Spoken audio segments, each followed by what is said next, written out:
Welcome back to the channel, and today we're checking out a budget motherboard.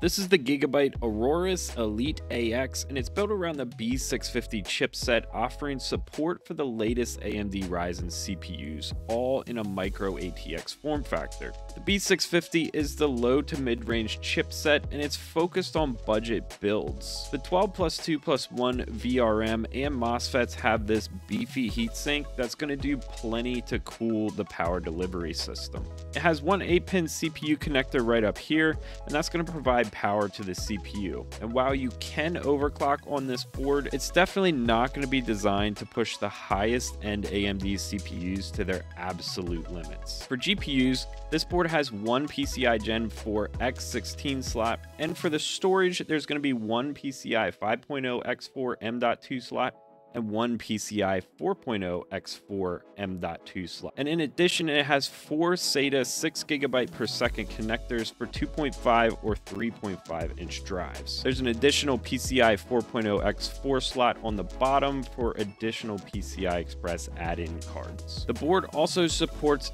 up to a staggering 192 gigabytes of DDR5 at the blazing fast maximum speed of 8,000 megatransfers per second. So these main features of the board makes this a solid board in its feature set, but it also adds on a good amount of other connections as well. In the back here on the I/O panel, there are going to be four USB 2.0 ports, both a display and HDMI port for integrated graphics from the CPU. And it also has 5 USB 3.2 Gen 1 ports, one USB-C port at the USB Gen 3.2 Gen 2 standard, and the RJ45 Ethernet port is capable of supporting 2.5 gigabits per second data rate transfer, and there's also two USB-A Gen 3.2 Gen 2, one of which is the Q Flash Plus port used when updating the BIOS on the motherboard. At the bottom of the I/O panel, there's going to be a line out and a mic in jack, as well as a digital optical audio out port.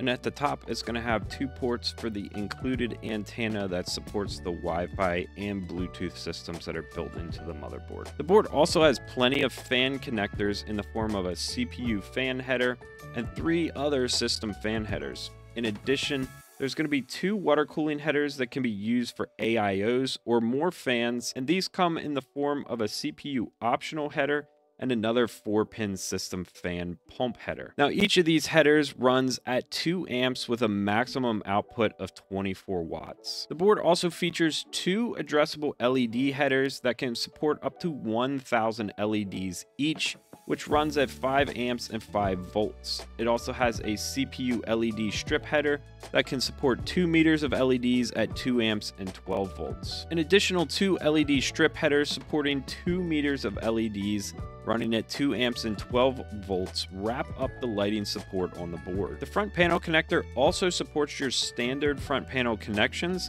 but also includes support for a chassis intrusion sensor. It also has a front panel audio connector, a USB-C 3.2 Gen 2 header, a USB 3.2 Gen 1 header, and two USB 2.0 headers, as well as the SPI Trusted Platform Module header and a COM serial port. And to wrap up the connections, there's also going to be the Gigabyte add-on card header that you can plug in Gigabyte's proprietary add-on cards. Now, this video is not a review, but my initial impressions of this board are actually very positive. The board has a lot of features packed into it, and for $179.99 US dollars, it seems to be a great value. There's a few small things that aren't great, like the support for 7.1 surround sound, but only 2 audio ports. It forces you to use the front panel audio ports and reconfigure those ports to support the level of audio that you desire. I've also seen that the PCI latch system for the PCI 4.0 X16 slot can interfere with GPU backplates, which is not a great design there. Overall, I'm really looking forward to building with this motherboard and seeing how it performs, so stay tuned to the channel so you can check out the build as it progresses. Thanks for watching, and I'll see you in the next video.